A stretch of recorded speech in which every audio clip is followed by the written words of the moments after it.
नमस्कार दोस्तों। आज का द हिंदू एडिटोरियल प्रोग्राम में टॉपिक है एट द हाई टेबल और मैं हूं आपके साथ अमिताभ आनंद। हाई टेबल का मतलब आप जानते हैं उच्च मंच पर, जैसे कि यूनाइटेड नेशंस हो गया। और यहाँ जो कहा जा रहा है एडिटोरियल में कि जो इंडिया का जो चुनाव हुआ है यूएन सिक्योरिटी काउंसिल एक नॉन परमानेंट मेंबर पर, यानी कि अस्थायी सदस्य के रूप में, उसी के बारे में यहाँ पर बात हो रही है। और ये कहा रहा है कि India must adopt value based position at the UNSC and be the voice of the weaker sex Nations. यानी कि इंडिया को जो है वो अडॉप्ट करना चाहिए, अपनाना चाहिए किस चीज़ को? वैल्यू बेस्ड, मूल्य आधारित पोजीशन, जो अपनी स्थिति है वो अपनाना चाहिए। कहाँ पर?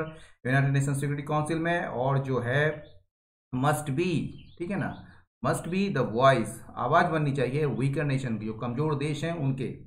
India's election to the UN Security Council as a non-permanent member is a significant diplomatic victory for the country। ये जो इलेक्शन है, भारत का चुनाव जो हुआ है, इसमें किसके लिए? यूएन सिक्योरिटी काउंसिल के लिए, एक नॉन परमानेंट मेंबर के लिए, अस्थायी सदस्य के लिए। ये एक बहुत ही महत्वपूर्ण डिप्लोमेटिक विक्ट्री है, जो कूटनीतिक जीत है देश के लिए। Which has long been pushing, ये जो देश है, देश के लिए ही विच आया है, ठीक है ना, विच हैज लॉन्ग बीन, जो कि वो क्या कर रहा है, जोर डाल रहा है, पुशिंग फॉर रिफॉर्म्स, यानी कि जो ग्लोबल इंस्टीट्यूशन में, यानी कि जो वैश्विक संस्थानों में रिफॉर्म्स के लिए, यानी कि सुधारों के लिए जोर डालते आ रहा है, यानी कि हैज लॉन्ग बीन, लंबे समय से जोर डालते आ रहा है, ठीक है ना, रिफॉर्म्स के लिए, सुधारों के लिए। The victory was not expected, ठीक है। तो विक्ट्री जो थी वो अनएक्सपेक्टेड नहीं थी, अप्रत्याशित नहीं थी कि ये जो है अचानक से जीत गए, ऐसी बात नहीं थी। विक्ट्री, ये जो जीत है, ये अप्रत्याशित नहीं थी, अनएक्सपेक्टेड नहीं थी, क्योंकि इंडिया जो था एकमात्र कंटेस्टेंट था for the Asia Pacific seat के लिए। यानी कि एशिया पैसिफिक, यानी एशिया प्रशांत जो कर सकते हैं सीट के लिए, जो एकमात्र प्रतियोगी था यहाँ का, ठीक है ना, एशिया पैसिफिक सीट से एकमात्र, मतलब ओनली कंटेस्टेंट, ठीक है, कंटेस्टेंट मतलब प्रतियोगी। But the Indian foreign policy establishment, लेकिन जो हमारा जो ये भारतीय विदेश नीति के जो एस्टेब्लिशमेंट है, यानी कि आप कह सकते हैं इसको एक तरीके से जो एक तरीके जो इंस्टीट्यूशन है, एक तरीके से एस्टेब्लिशमेंट है, टुक नो चांसेस, उसने कोई भी चांस नहीं लिया। किस चीज की? क्यों? क्योंकि as the election would be done by secret ballot at the UN General Assembly, क्योंकि ये जो इलेक्शन है ये होता है, कैसे होता है? सीक्रेट बैलेट, यानी कि गुप्त मतदान के द्वारा होता है। कहाँ पर? यानी कि यूनाइटेड नेशन जनरल असेंबली, यानी कि संयुक्त राष्ट्र महासभा में, ठीक है ना। एंड 2/3, और 2/3 मत जो हैं, वोट्स के जो 2/3 हैं, यानी 2/3 मत जो हैं वो जरूरी है, जरूरी होता किसके लिए? विक्ट्री के लिए, वो जरूरत थी विक्ट्री के लिए, ठीक है ना। India secured the seat with 184 seats in the 193 strong assembly, general assembly. कहा जा रहा है कि जनरल असेंबली जो है, महासभा जिसको कहते हैं, उसमें 193 सदस्य के महासभा है, यानी कि ये जो नंबर कहा जाता है स्ट्रॉन्ग, यानी कि 193 सदस्य संख्या के जो महासभा है, उसमें 184 वोट्स पाकर इंडिया ने इस सीट को सिक्योर किया है, इस सीट को हासिल किया है, ठीक है ना। 184 सीट मिली है इंडिया को, ठीक है। Mexico, Norway and Ireland were also elected as non permanent members, यानी कि और इसके अलावा कौन कौन हुए हैं? मैक्सिको, ठीक है, नॉर्वे एंड आयरलैंड, ये भी इलेक्ट हुए हैं एक नॉन परमानेंट मेंबर्स के रूप में। वाइल मैक्सिको, हालांकि मैक्सिको जो है वो जीता है लैटिन अमेरिकन सीट को अनकॉन्टेस्टेड, मतलब निर्विरोध जीता है, ठीक है ना, जिसमें कोई विरोध नहीं हुआ, अनकॉन्टेस्टेड जीत लिया। नॉर्वे एंड आयरलैंड, लेकिन नॉर्वे और आयरलैंड जो है वो जीत हासिल किया, या इमर्स्ड विक्टोरियस, मतलब उभरा, कैसे? विजयी होकर। कैसे? फ्रॉम अ 3 वे कॉन्टेस्ट, एक 3 तरफा कॉन्टेस्ट से, है ना, 3 वे कॉन्टेस्ट से, ठीक है ना। किसके लिए? फॉर द वेस्टर्न यूरोप, यानी कि वेस्टर्न यूरोप के लिए, और अदर्स ग्रुप मीट, यानी कि अन्य जो ग्रुप हैं, ग्रुप सीट जो है उसके लिए जो 3 तरफा कॉन्टेस्ट हुआ, उसके बाद जो है नॉर्वे और आयरलैंड विक्ट्री मतलब दर्ज किया वहां पर, यानी कि विक्टोरियस हुआ। ठीक है, Canada fail to win enough in this group. Canada जो है वो विफल हो गया क्या करने में, जीतने में पर्याप्त वोट्स को, पर्याप्त मतों को इन दिस ग्रुप, इस ग्रुप में। नाइदर केनिया नॉर जिबूती, न तो केनिया न ही जिबूती जो है, जो कि दोनों साउथ मतलब दोनों अफ्रीका कंट्री कंटिनेंट के हैं, which were contesting the seat from Africa, जो लड़ रहे थे इस सीट के लिए अफ्रीका से, 1/2 मेजोरिटी, उनमें से दोनों में से कोई भी जो है वो 2/3 मेजोरिटी हासिल नहीं कर पाया। ठीक है ना, नाइदर केनिया, ना तो केनिया न ही जिबूती, जो कि कॉन्टेस्ट कर रहे थे अफ्रीका से सीट के लिए, 1/2 मेजोरिटी, उसने 2/3 मतों को नहीं जीता, 2/3 बहुमत को नहीं जीता। They will face another vote, वो जो है उनको सामना करना पड़ेगा एक और वोट का। India sought the support of member countries by highlighting its commitment to multilateralism and reforms, यानी कि इंडिया जो है, इंडिया क्या किया था, इसने समर्थन मांगा था किसका, मेंबर कंट्रीज का। ठीक है ना, सदस्य देशों का। कैसे मांगा था, तो बाय हाईलाइटिंग, अपने कमिटमेंट को उजागर करके, दर्शाकर। ठीक है ना, बाय हाईलाइटिंग इट्स कमिटमेंट किसके प्रति है इंडिया का, मल्टीलैटरलिज्म, मल्टीलैटरल मतलब बहुपक्षीयता या बहुपक्षवाद कह सकते हैं, एंड रिफॉर्म्स, और सुधारों के प्रति जो इंडिया का, और मल्टीलैटरलिज्म के प्रति जो कमिटमेंट है इंडिया का, उसको हाईलाइट करके जो है इंडिया ने सदस्य देशों का सपोर्ट मांगा। ठीक है ना, अहेड ऑफ द वोट, यानी कि वोट के पहले India had launched a campaign brochure. ठीक है ना, मतलब वोट के पहले क्या किया इंडिया ने, इंडिया जो है एक लॉन्च किया कैंपेन ब्रोशर। कैंपेन का मतलब होता है अभियान किसी चीज का, जैसे इलेक्शन लड़ते हैं तो कैंपेन चलाते हैं ना, तो वो अभियान ब्रोशर जो है वो लॉन्च किया, जिसमें हाईलाइट किया गया, जिसमें दर्शाया गया एक तरीके से, जिसमें उजागर किया गया जिसको। ठीक है ना, क्या उजागर किया, इसकी डिमांड का, यानी कि इंडिया का डिमांड किस चीज के लिए है, इंडिया का demand for transparency in mandates. ठीक है, for UN peace keeping missions. ठीक है ना, यानी कि जो यूएन पीस कीपिंग मिशंस जहां भी भेजे जाते हैं, शांति बनाए रखने के लिए जो एक मिशन भेजी जाती है यूएन की तरफ से। ठीक है ना, तो यूएन पीस कीपिंग मिशंस के लिए जो भी आदेश होते हैं, जो भी जनादेश होते हैं, ठीक है, उसमें ट्रांसपेरेंसी की डिमांड को इसने उजागर किया। ठीक है ना, इसको सामने लाया, हाईलाइट किया। ठीक है ना, इट्स डिमांड फॉर किस चीज का, ट्रांसपेरेंसी की, उसमें पारदर्शिता आए उस मैंडेट्स में for UN peace keeping missions. और क्या डिमांड था, एंड पुश फॉर, यानी कि एक प्रयास है आगे बढ़ाने का, इंडिया लेड, यानी कि भारत के नेतृत्व में एक कॉम्प्रिहेंसिव कन्वेंशन हो। ठीक है, ऑन इंटरनेशनल टेररिज्म, यानी व्यापक एक कन्वेंशन हो, क्या कर सकते हैं इसको, अंतर्राष्ट्रीय आतंकवाद पर जो है एक कॉम्प्रिहेंसिव कन्वेंशन, वो भी भारत के नेतृत्व पर। ठीक है, भारत उसको लीड करे, तो भारत के नेतृत्व में जो है एक कॉम्प्रिहेंसिव, एक व्यापक कन्वेंशन इंटरनेशनल टेररिज्म पर जो है, उसके लिए आगे बढ़ाना, उसको पुश फॉर मतलब आगे बढ़ाना, किसी चीज को, प्रयास को आगे बढ़ाना, एंड कॉल फॉर, और उसने मांग किया। ठीक है, किस चीज का, ज्वाइंट एफर्ट्स का, यानी कि संयुक्त प्रयास का, किसके लिए, फॉर यूएन रिफॉर्म, यानी कि यूनाइटेड नेशंस का रिफॉर्म, यानी कि संयुक्त राष्ट्र महासभा का जो है सुधार के लिए एक ज्वाइंट एफर्ट्स की मांग की। और क्या मांग की, एक्सपेंशन और विस्तार की मांग की, सिक्योरिटी काउंसिल, यानी कि यूनाइटेड नेशन सिक्योरिटी काउंसिल्स। ठीक है, संयुक्त राष्ट्र सुरक्षा परिषद के विस्तार की भी मांग की। विस्तार के मांग के लिए उसने क्या किया, ज्वाइंट एफर्ट्स की मांग की। ठीक है ना, मतलब कि एक संयुक्त प्रयास की मांग की, तो सभी लोग उसमें शामिल हो।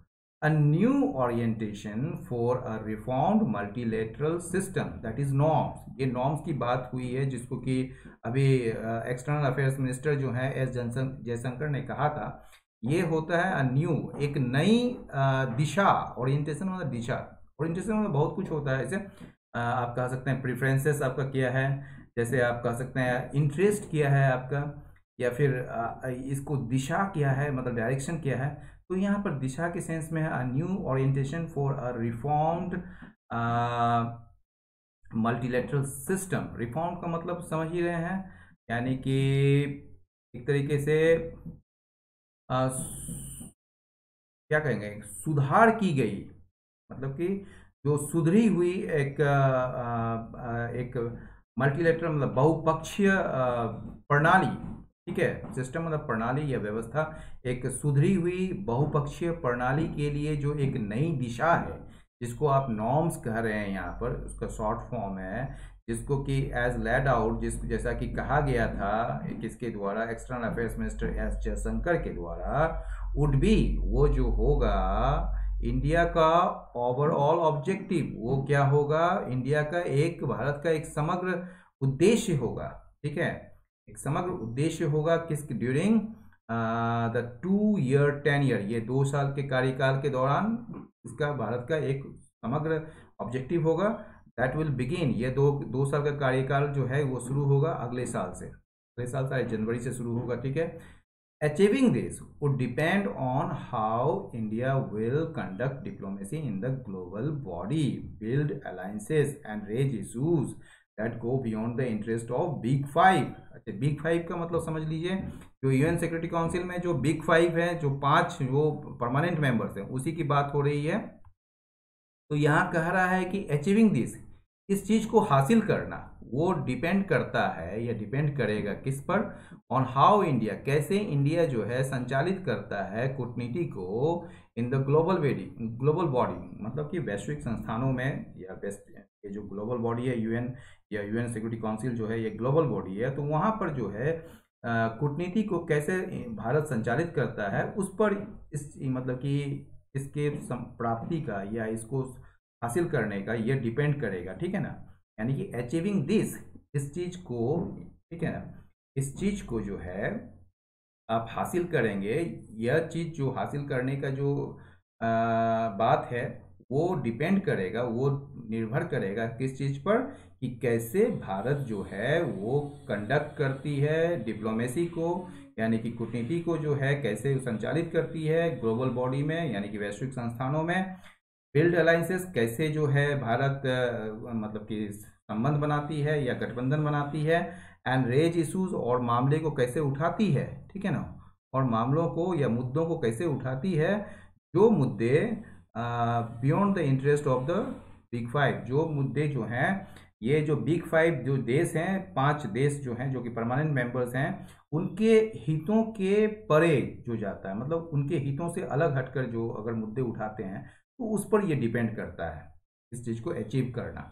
India has long been of the view, India का मानना रहा है लंबे समय से, India has long been of the view, India का मानना रहा है लंबे समय से, क्या मानना रहा है, इधर the structure of the UN Security Council, UN Security Council का जो ढांचा है, जो संरचना है, वो does not reflect the realities of the 21st century, वो जो है प्रतिबिंबित नहीं करता है, दर्शाता नहीं है किस चीज को, 21st सेंचुरी यानी कि 21वीं शताब्दी के वास्तविकताओं को दर्शाता नहीं है या प्रतिबिंबित नहीं करता है। It has also got increasing support, यानी कि इंडिया को जो है मिला है क्या, इंक्रीजिंग सपोर्ट मिला है, एक अच्छा मतलब कि एक बढ़ता हुआ सपोर्ट, एक समर्थन मिला है, कहाँ से, मेंबर कंट्रीज से, सदस्य देशों से, किसके लिए, for its push for reforms, इसके प्रयास, मतलब कि सुधारों के लिए इसके जो प्रयास हैं, उसके लिए जो है क्या मिला है, सपोर्ट मिला है मेंबर कंट्रीज से।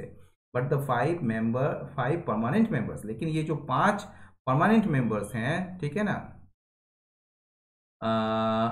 वो सिक्योरिटी काउंसिल के, ठीक है ना, हैव रेसिस्टेड दीज अटेम्प्ट्स, उन्होंने क्या किया है, इस प्रयास का, इन प्रयासों का उन्होंने विरोध किया है, रेसिस्ट किया है।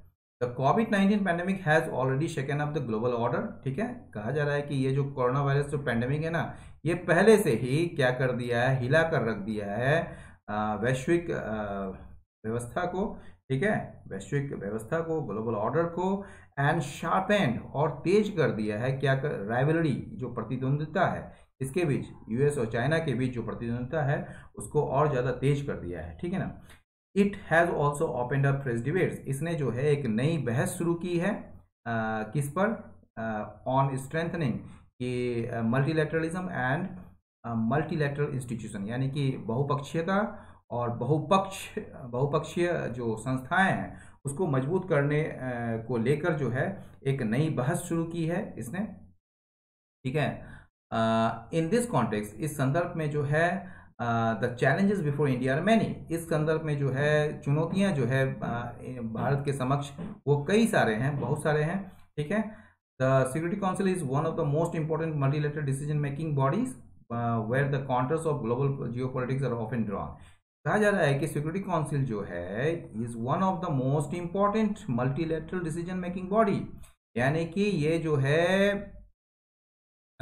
इम्पॉर्टेंट यानी कि मल्टीलेटरल डिसीजन मेकिंग बॉडी, यानी कि बहुपक्षीय जो डिसीजन मेकिंग मतलब निर्णय लेने वाले जो बॉडी है, जो संस्था है, तो सिक्योरिटी काउंसिल जो है मतलब कि कई सारे मतलब कि कह सकते हैं most important multilateral decision making bodies में से एक जो है वो सिक्योरिटी काउंसिल है। तो मोस्ट इम्पॉर्टेंट कह सकते हैं, सबसे महत्वपूर्ण बहुपक्षीय निर्णय लेने वाली जो संस्थाएं हैं उनमें से एक जो है वो सिक्योरिटी काउंसिल है, जहां पर द कॉन्टर्स, जो खाका है, जो एक चित्रण है इसका कह सकते हैं, जो आउटलाइंस है, ठीक है ना, कॉन्टर्स जो है उसका ग्लोबल जियोपॉलिटिक्स का, वैश्विक भू राजनीति का, ठीक है ना, और ऑफन ड्रॉन, वहाँ प्राय वहाँ पर उसको तैयार किया जाता है, उसकी खाका खींची जाती है। India should avoid the temptation of taking sides, India को जो है अवॉइड करना चाहिए प्रलोभन से। किस चीज़ को अवॉइड करना चाहिए? इस प्रलोभन, टेम्पटेशन मतलब आकर्षण या प्रलोभन, of taking sides. Taking sides का मतलब क्या हुआ? टेकिंग साइड्स का मतलब किसी का पक्ष लेना। मान लीजिए यूएस का पक्ष ले लेते हैं, या चाइना का पक्ष लेते हैं, या किसी और देश का पक्ष लेते हैं। तो इंडिया को जो है अभी किसी साइड्स का यानी किसी पक्ष को लेने का जो प्रलोभन है उससे बचना चाहिए इंडिया को। एट ए टाइम, एक ऐसे समय में बचना चाहिए जब सिक्योरिटी काउंसिल जो है is getting more and more polarise, जब सिक्योरिटी काउंसिल जो है हमारा वो ज़्यादा से ज़्यादा, अधिक से अधिक ध्रुवीकृत हो रहा है। टू सर्व इट्स इंटरेस्ट, यानी कि कह रहा है इट्स मतलब इंडिया का, अपने इंटरेस्ट को पूरा करने के लिए, अपने इंटरेस्ट को सर्व करने के लिए, मतलब अपने हितों को पूरा करने के लिए, and push for its agenda of multilateralism and reforms, यानी कि मल्टीलैटरलिज्म बहुपक्षीयता और सुधारों का जो एजेंडा है भारत का, उसको आगे बढ़ाने के लिए और अपने इंटरेस्ट को सर्व करने के लिए इंडिया को जो है अडॉप्ट करना चाहिए, यानी कि अपनाना चाहिए एक वैल्यू बेस्ड पोजीशन, एक मूल्य आधारित स्थिति को अपनाना चाहिए जो कि ट्रांजैक्शनल ना हो, यानी कि जो लेन देन पर आधारित ना हो। और इंडिया को जो है एस्पायर करना चाहिए, यानी कि आकांक्षा करनी चाहिए किस चीज़ का, इच्छा करनी चाहिए किस चीज़ का, लीडरशिप रोल का, यानी कि नेतृत्व की जो भूमिका निभाने का, किसके नेतृत्व की भूमिका निभाने का, of the non permanent members of the council, यानी काउंसिल के जो नॉन परमानेंट मेंबर्स हैं, अस्थायी सदस्य हैं, उनके लीडरशिप का आकांक्षा करनी चाहिए। और शुड बी, और इसको जो है वॉइस बननी चाहिए, यानी कि आवाज़ बननी चाहिए वीकर नेशंस की। तो दोस्तों, आज का ये प्रोग्राम आपको कैसा लगा, ये अपना फीडबैक कमेंट बॉक्स पर दें, और साथ ही लाइक करें, शेयर करें, सब्सक्राइब करें। बहुत बहुत धन्यवाद, नमस्कार।